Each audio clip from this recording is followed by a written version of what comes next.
This time last year, we were talking about Florida returning their entire front court. And with Tommy Haugh's return announcement on Tuesday, we can basically copy and paste.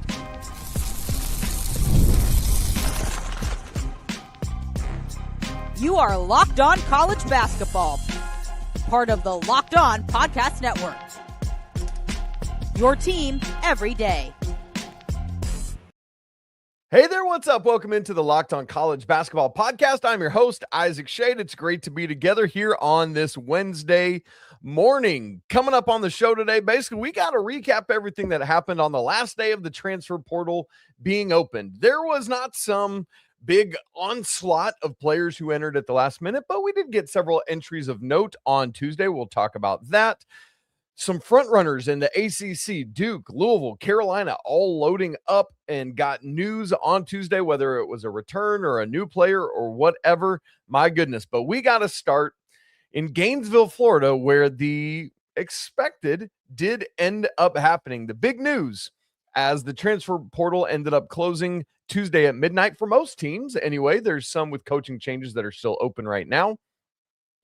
But a week or so ago, maybe a week and a half ago, the Locked On Gators host Brandon Olson joined me on the show and talked about he was hearing from some very high-placed sources that Florida's entire front court was running it back. Now, this time last year, not only was that Tommy Haugh, Alex Condon, and Ruben Chinyelu, but that included Micah Handlogton.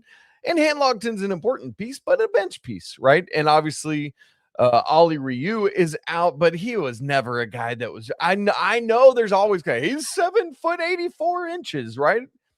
He was just never going to be a factor in Florida's front court. And so again, Florida seems like they're going to have their entire front court back because already Alex Condon had announced his return on Tuesday. Thomas Haugh announces his. And yes, right now, Ruben Chinyelu has declared for the draft while maintaining his collegiate eligibility. Why? Because the expectation is that he ultimately comes back. Now, until he officially announces that, I guess there's no way to know for sure because crazier things have happened. But you know what's crazy is Tommy Haugh coming back to school when we didn't expect it. But again, props to Brandon and his great sourcing on that because he had this a week and a half ago, basically, before obviously all of it was made official. Here's what I love about Hauch's return in particular. In a day and age where seemingly everything is about NIL and the bottom line being dollars and cents, this decision for Haugh is all about love of the game, love of college, love of playing with his dudes. It's cool because it very much reminds me of the 07 team that won back-to-back championships for Florida, where they decided to come back all together. Really cool.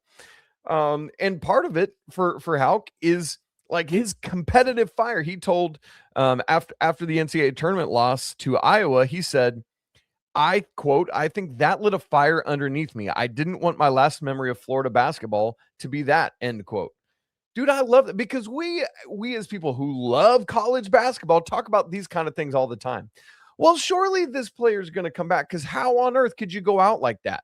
But most of the time it's like, well, yeah, because they've got other different and big dreams as well. But I love for Thomas Haugh that affected him. I love that that's his lasting thing is I can't go out like that. I can't leave Gainesville with that sour taste in my mouth. Dude, I am all in on that. Thomas Haugh, I already liked you, but you have a fan for life in Isaac Shade. And it's cool too, because it's not just like, well, sure, it makes more sense to come back because he was going to be a second round draft pick or something like that. No.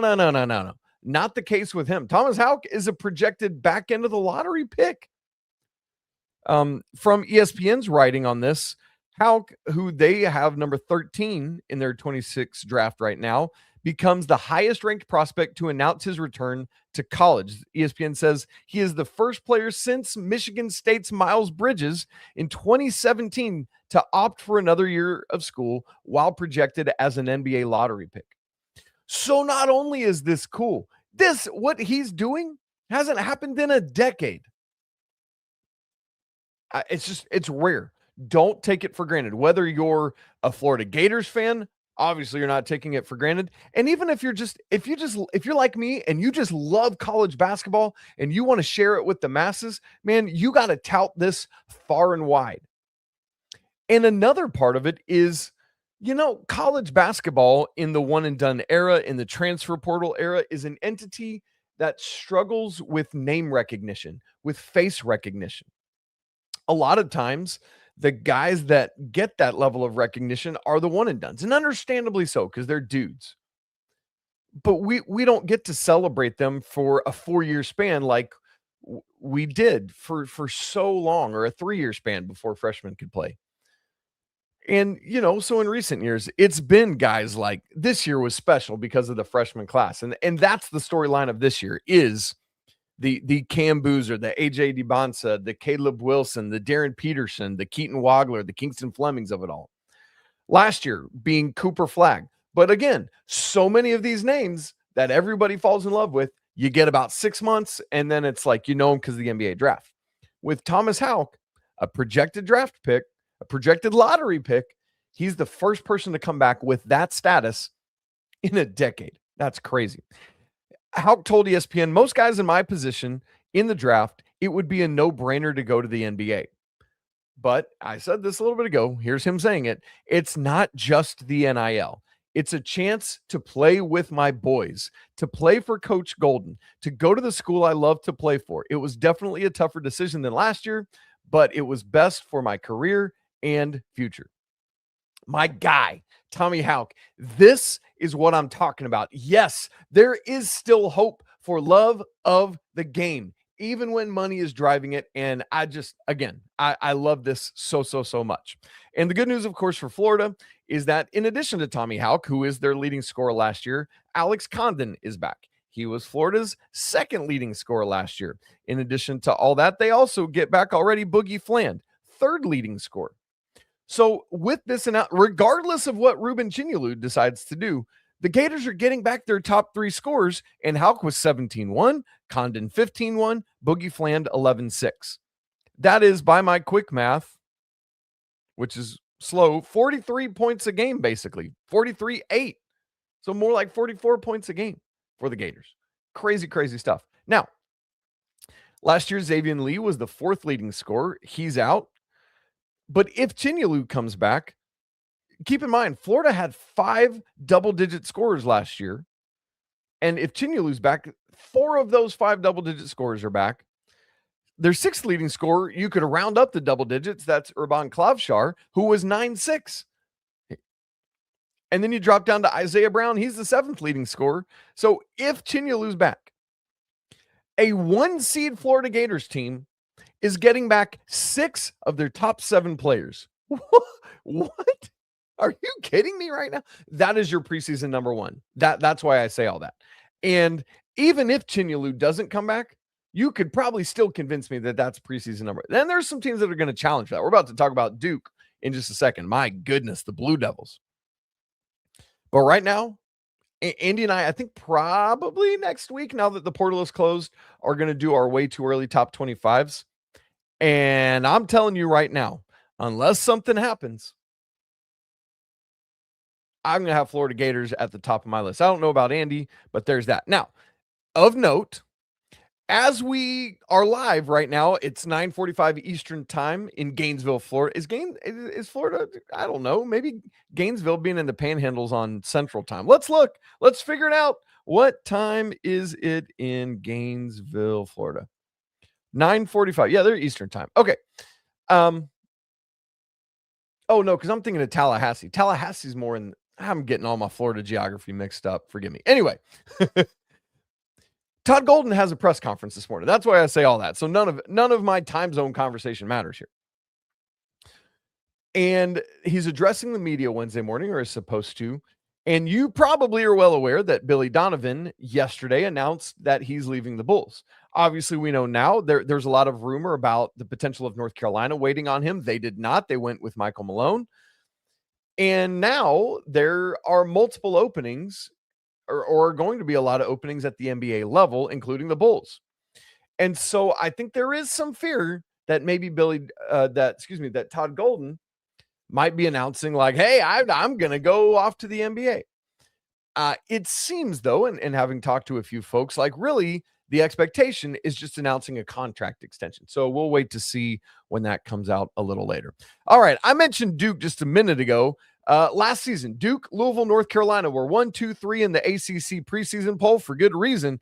And those three teams, they ain't going to take a step back. It sure does appear like they're just going to reload because they got some dudes yesterday. We'll talk about all of that coming up in just a second. Right after I tell you about Indeed.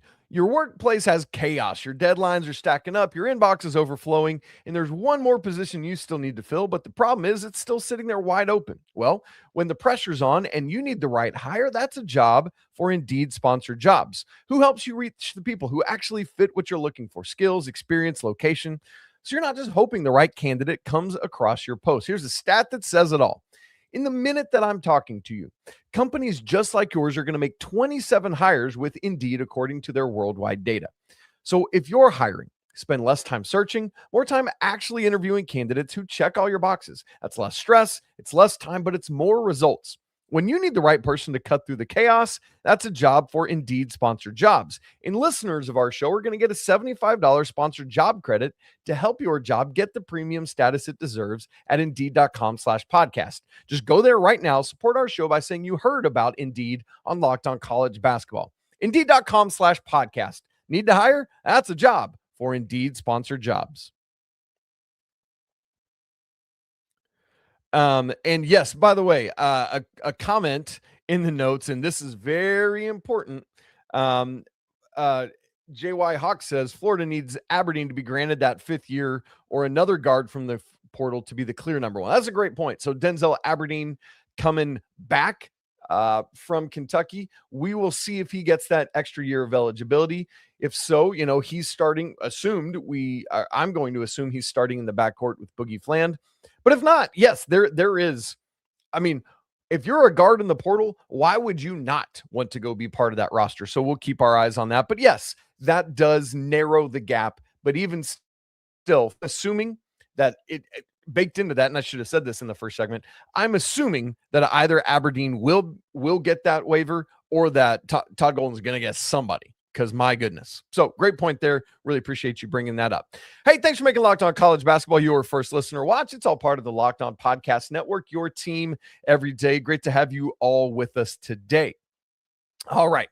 On Tuesday, man, some top flight ACC teams are loading up yet again. I'm going to get a quick sip of water. On... I can't remember. I guess it was just the day before. On Monday, Pat Gongba announced that he was returning to Duke.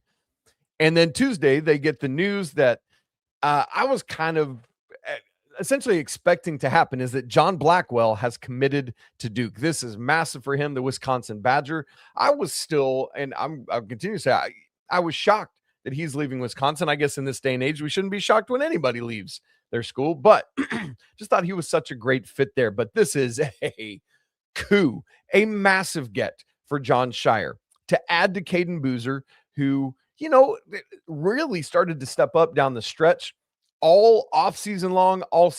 I was of the mind that Caden Boozer is the better team runner than Caleb Foster, but obviously they really missed Caleb Foster when he was out.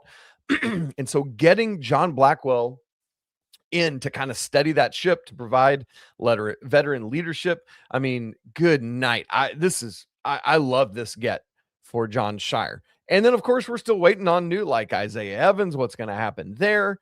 We know that there's another big time portal class coming in. But what's not portal class, excuse me, because they've only got 2 portalers, the other being Belmont's Drew Charnowski, excuse me. But what I meant to say is they've got another great recruiting class coming in Cam Williams, who I would imagine is going to start at the 4 alongside Gongba at the 5. Darren Rippey in the backcourt. Bryson Howard comes in as a 3. You've got Maxime Meyer. Caleb Foster is, and my one concern is a logjam of guards. If John Shire can get that figured out, which he's a dude that's so good at managing talent and expectations. But like, if the problem you have is, I don't know if there's enough minutes for everybody. Yes, that can be a problem. But goodness, what a great problem to have. Like, we've got too much talent, which it seems like kind of where Duke is at. So Dame Sarr, right? So he and Isaiah Evans, that's kind of the big thing that I'm fully waiting on to ultimately see where Duke lands. So great gets for Durham, who seems to be ready to run it back at the top of the ACC yet again. Down the road from Durham in Chapel Hill, North Carolina got 3 commitments yesterday in a span of 3 hours and 44 minutes. Yes, I did go look at the timing of it. It started earlier on Tuesday with Utah guard transfer Terrence Brown. Later on, it was Matt Abel from NC State. Yes, Carolina and NC State have basically traded Van Allen Lubin and Matt Abel, because remember, this year, Van Allen Lubin had left North Carolina, went to NC State, and now rising sophomore Matt Abel goes from NC State to North Carolina. And then a little bit after the Abel announcement, North Carolina also announced, well, I guess they didn't announce because until it's signed, whatever. But the news came that FAU transfer Maxime Logie, who is really, I believe, going to be a front court depth piece for North Carolina, not a starter, but in this portal day and age, you've got to get those guys that provide depth beyond the starters as well. And so really nice haul of a trio for North Carolina. Keep in mind, they added Neo Avdalas from Virginia Tech out of the transfer portal. So my assumption and expectation right now is that North Carolina will probably start Terrence Brown, Matt Abel, and Neo Avdalas at the 1, 2, and 3 with a little bit of interchangeability. Terrence Brown, more of a scoring, attacking lead guard, had 19-9 last year at Utah. Average just shy of 4 assists a game, but I think Avdalas is probably the leading assist man for that team. They've got Jaron Stevenson back in the fold. They're bringing in Maximo Adams, a talented freshman. The big question for North Carolina, of course, is the return or not of the big Estonian. As we record, similar to talking, Isaiah Evans, Dame Sarr, we wait for news about Henry Vesar, the NBA early entry with not withdrawal deadline. That'll be later in May. The early entry deadline for NBA announcements is Friday, so 2 days from now at 11:59 p.m. Eastern time. And so North Carolina waiting on that. That is the big question. And if not, they're going to have a massive hole at the 5 to go fill. And of course, Louisville, who has done work yet again in the Pat Kelsey every year kills it in the transfer portal. Already had Jackson Shelstad, already had Flory Badunga. Hello, many people's number 1 player in this entire class. And they already had Carter Knox coming over from Arkansas. And now they add a dude from Iowa who we just talked about Florida getting knocked out by Iowa. Literally was the guy that did it. A March Madness killer. Alvaro Folgaris comes over from Iowa to Louisville. Right? 6'9", rising senior. Didn't like last year, what was he, 8'4" or something like that a game? Yes.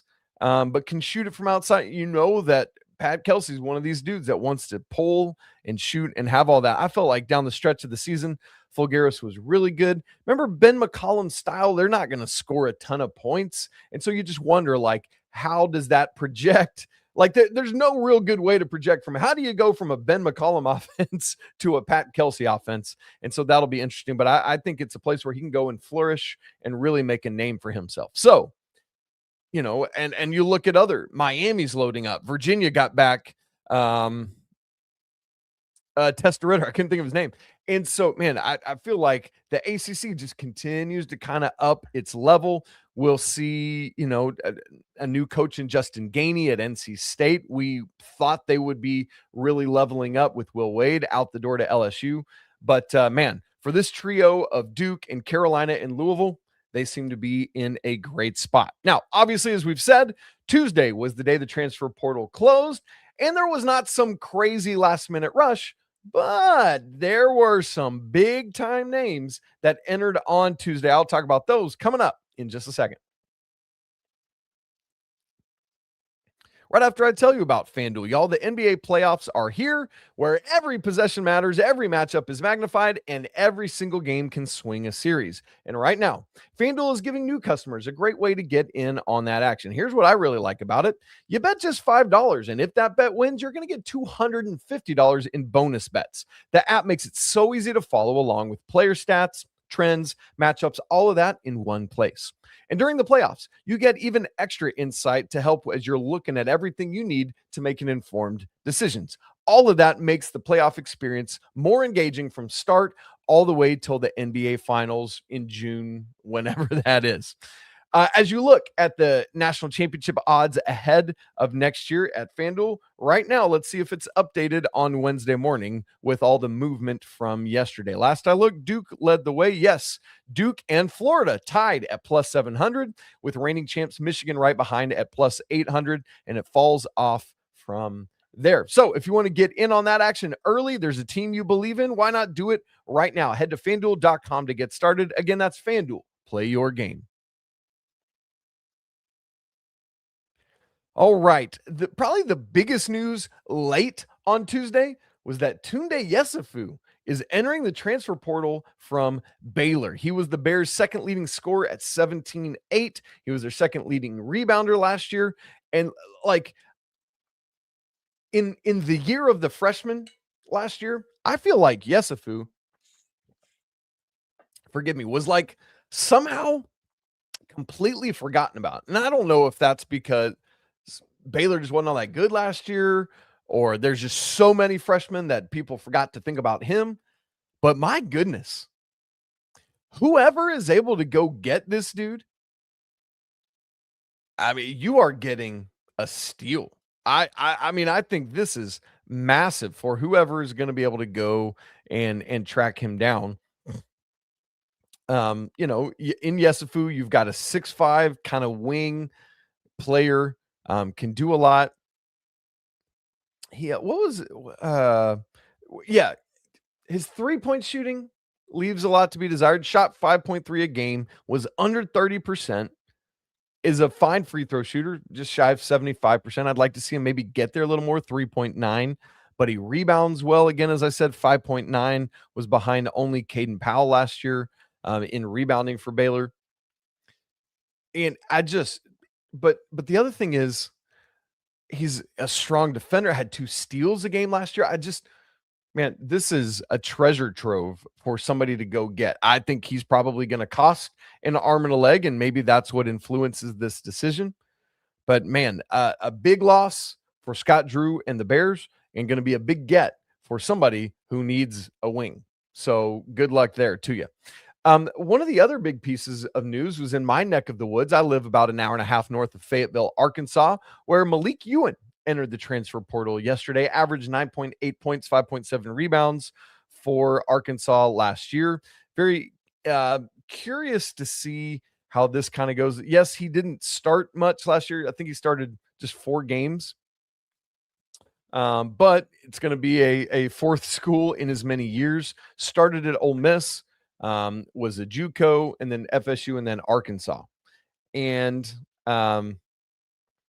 there's always conversation about those JUCO years. Will that allow him to have that fourth year? Will that count against him? So we'll keep our eyes on that.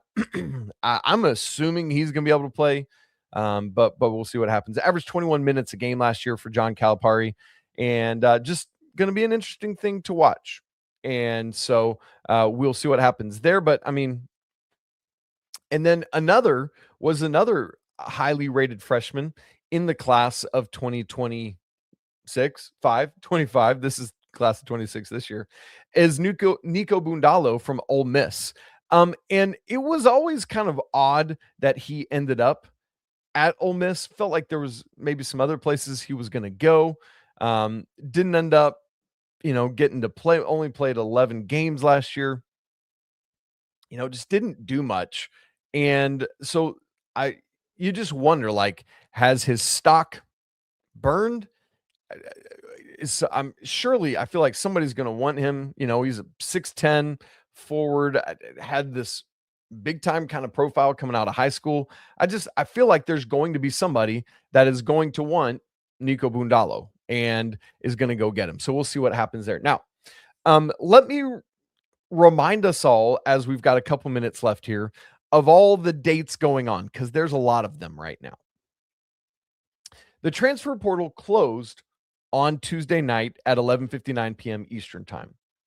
What did not, all that is closing to people entering the portal. Players do not have to be committed. I think everybody probably knows this, but I just want to be sure that we're all aware that anybody that's in the portal right now is good to go. You're in, that's all you need to do. And you can commit to your new school at any point that you want to. It could be September, as long as you can get enrolled at school, you're good. So there's that side of it. Also, keep in mind that as we sit here talking, part of the reason I wanted to wait till Wednesday morning to record this live is in case other names leak out. And here's why. It's not that it has to be announced by midnight last night, essentially. It's just that you have to have entered your paperwork.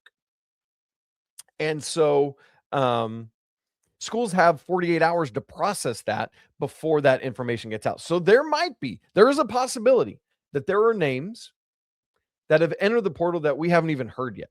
I doubt that, because usually, even if the official paperwork isn't out, somebody announces it, right? And so my expectation is that we probably won't hear of anyone else big time, but it is a possibility. So just be aware fully of that. Here's the other reminder. We had the portal end, and it's really interesting now with the new portal dates that these two dates are so close together. So portal closed yesterday. The NBA early entry deadline is Friday. So as we sit here on Wednesday morning, it's about 2.5 days away at 11:59 p.m. Eastern time. So there's a whole host of players out there who have some decisions to make. Now, we've seen some like Tommy Haugh stay. We've seen Braylon Mullins stay. And what that might do is cause some other guys to say, well, some of these other guys I thought were going to be first-round picks ahead of me, they're staying in college. I know this is supposed to be this big draft. I wonder if I could actually slide in and find myself in the first round now. So guys have some decisions to make. And now that the portal's closed, there's at least some more stability. But I would expect that over the course of today, tomorrow, even Friday during the day, we will get some more announcements. Now, just one other date to give you, and this is one I've always got to talk about. There's always confusion about when the early entry withdrawal deadline is. Here's the reason being. There are two different dates, and they both have something to do with 10 days. And if you look at the NBA website, it will tell you that the withdrawal date is June 13th. It says NBA early entry withdrawal date June 13th. That's the NBA early entry withdrawal date. That is 10 days before the draft. The one you need to know, the one you need to be focused on is May 27th. Because that is NCAA's early entry withdrawal deadline. The one that the NBA lists is really just more for like international players. But if you want to maintain NCAA, if you want to maintain collegiate eligibility, you have 10 days after the end of the combine, which runs May 10 to 17, to pull out. So the date you're watching for, like if your team's favorite player is in the NBA draft process right now, he has until May 27th to pull out 11:59 p.m. Eastern, or he cannot come back. So May 27th, say it with me, May 27th, not June 13th. Don't get confused, because there are major outlets, like I've read it at big time outlets before, who get this wrong. I have studied it. I've talked to people extensively. Trust me, what I'm telling you is correct. All right. So I just want to make sure everybody's on the same page with that. Coming up the rest of the week on Thursday's show, our guy Andy will be back with you for that one. And then on Friday, Andy and I will be together, probably putting a bow on the weekend, looking ahead to any other NBA draft early entry decisions, and so a lot to get to there. I want to thank all of you for being here with me early on not early on a Wednesday. I guess it's mid-morning, whatever, fine. On a Wednesday morning. It's great to be together. If you've not subscribed to the show on video and audio, do that right now so you don't miss a second. If you haven't joined the Everydayer Club or the Locked On College Basketball Discord, those links are down in the show notes. We'd love to see you there. As always, apologies to the Lawyer family and to the Sanford family. Cheers to the Wild Popes. Let's go, McBruins. And until tomorrow, peace.